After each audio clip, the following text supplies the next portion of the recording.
Të dashur qytetarë të Republikës së Kosovës, në përmbyllje të këtij viti kam kënaqësinë që për ju të prezantoj disa nga arritjet kryesore në Ministrinë e Mbrojtjes dhe Forcën e Sigurisë së Kosovës.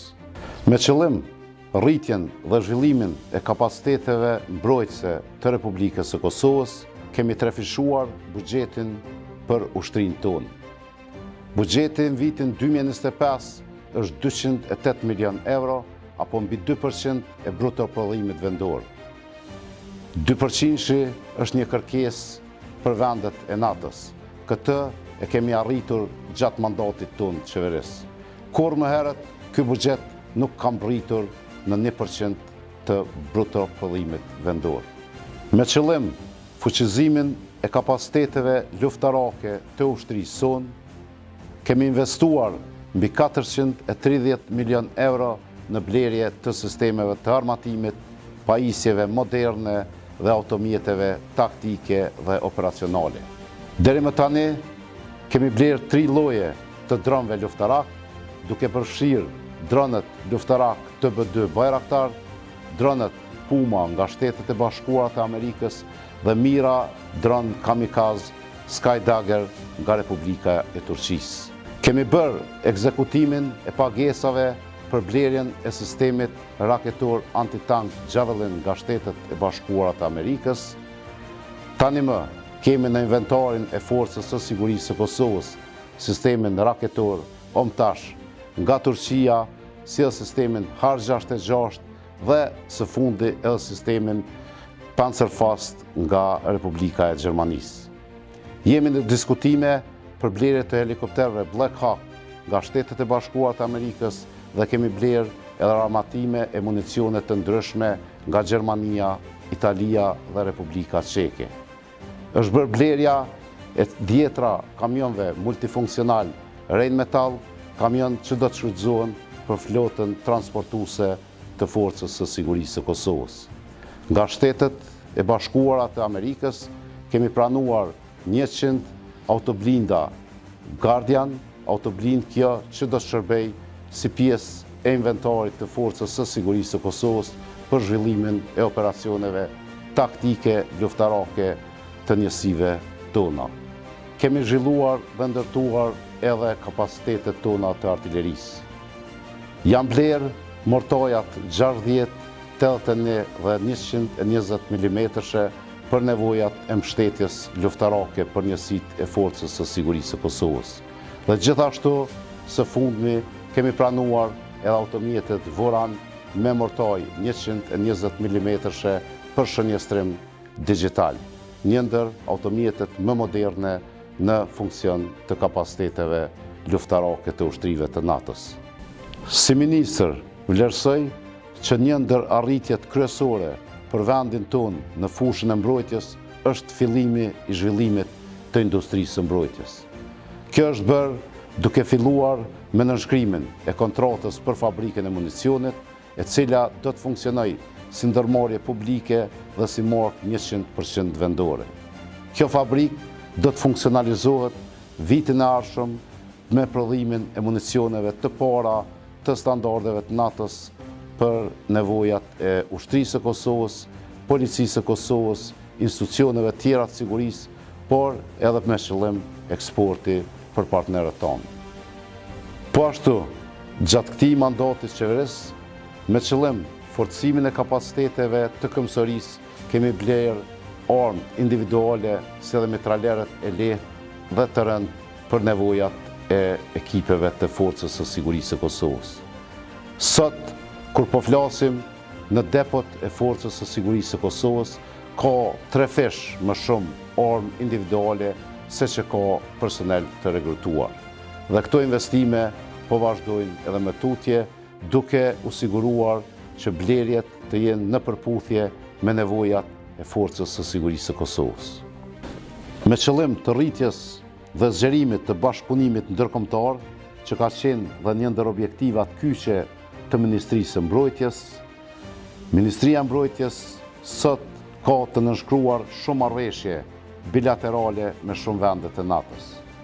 Me Shtetet e Bashkuara të Amerikës kemi nënshkruar prioritetet strategjike të bashkëpunimit për vitet në VM, me Republikën e Kroacisë dhe Republikën e Shqipërisë. Në mars të këtij viti kemi nënshkruar marrëveshjen trilaterale që do t'i hapë rrugë thellimit dhe zgjerimit të bashkëpunimit në nivel regional. Të tri vendet tona do të bëjnë punë dhe angazhime të përbashkëta dhe gjithashtu do të adresojnë çështjet e sigurisë në nivel regional. Për herë të parë, vendi ynë u bë vend nikoqer i njërit ndër ushtrimet më të mëdha që Ushtria e Shteteve të Bashkuara për Evropë dhe Afrikë organizon në kontinentin tonë. Duke filluar me Defender Europe 21 dhe 23 e duke përfunduar me Defender Europe 25, Ministria e Mbrojtjes dhe Forca e Sigurisë së Kosovës dëshmuan që janë një partner kredibil i Shteteve të Bashkuara në Evropë. Për herë të parë, Shtetet e Bashkuara të Amerikës në vendin tonë, përveç që dërguan trupa dhe morën pjesë në ushtrimin e organizuar në zonën e trajnimit në Bobajt Boks, gjithashtu vendosën edhe komandën e divizionit që drejtoi me gjitha trajnimet dhe operacionet në Ballkanin Perëndimor. Republika e Kosovës gradualisht po transformohet nga një vend konsumues i sigurisë në një vend eksportues i saj.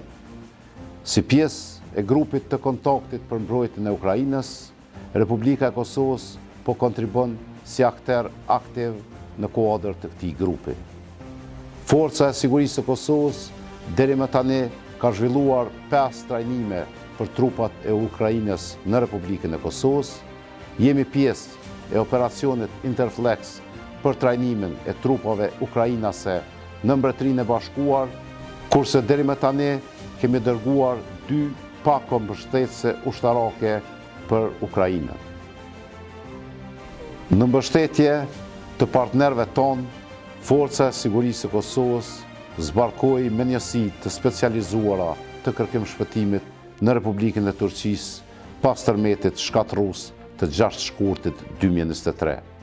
Njësitë tona atje treguan profesionalizëm të lartë dhe përkushtim të veçantë në mbështetje të autoriteteve turke për shpëtimin e jetrave të njerëzve dhe minimizimin e pasojave. Qendra ndërkombëtare për kërkim shpëtim e Gardës Kombëtare të Forcës së Sigurisë së Kosovës ka realizuar dhe po realizon trajnime të rëndësishme për partnerët tonë. Është për të veçuar që për herë të parë kjo qendër ka realizuar trajnim me pagesë për trupat holandeze gjatë vitit të kaluar. Për të kontribuar për paqe dhe siguri globale, bashkë me partnerët tonë zbarkuam në Kuvajt, Ishull, Falkland dhe Belize. Rekrutimi i personelit dhe investimet në edukim dhe trajnim ishin dhe mbeten ndër prioritetet kyçe të Ministrisë së Mbrojtjes dhe Ushtrisë sonë. Deri më tani, gjatë këtij mandati qeverisë, kemi rekrutuar 2770 ushtarak të rinj. Kemi katërfishuar numrin e ushtarakëve të trajnuar jashtë vendit, si dhe kemi hequr kufizimet për rekrutim në moshë.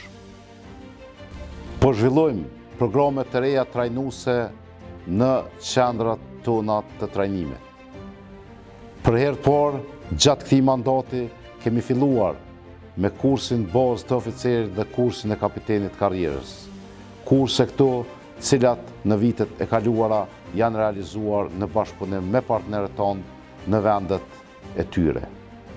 Me qëllim reformimin e sistemit të mbrojtjes së vendit tonë, në përputhje me rrethonat aktuale dhe ndryshimet në ambientin strategjik të sigurisë, me 11 shtator të vitit të kaluar, në Qeverinë e Republikës së Kosovës kemi miratuar programin kombëtar për mbrojtjen gjithëpërfshirëse.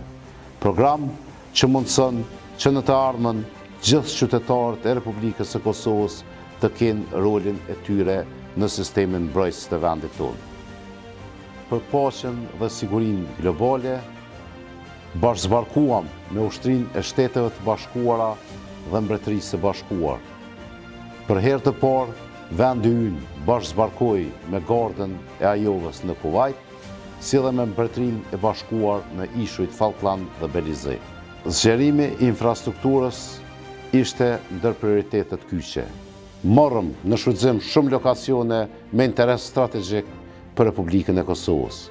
Vetëm 2 vitet e fundit kemi marrë në shfrytëzim për ushtrinë e Kosovës, poligonin në Bobajt Bokës Gjakovës, kazermën në Shirok, aeroportin e Dumoshit, kazermën në Llokar të Prishtinës, zonën në regionin e Batlllavës dhe gjithashtu jemi edhe duke shfrytëzuar poligonin në Cërnush të Mitrovicës. Në zonën e trajnimit në Bobajt Bokës është ndërtuar edhe poligoni për qitje me armë të lehta, një poligon që është me standardet të NATO-s dhe ndër poligonet më të mira të këtij lloji në Evropën juglindore. Ky poligon është ndërtuar me mbështetje nga Shtetet e Bashkuara të Amerikës. Të dashur qytetarë, këto ishin vetëm disa nga arritjet e jashtëzakonshme në Ministrinë e Mbrojtjes. Punë edhe më të mëdha na presin në vitet në vijim.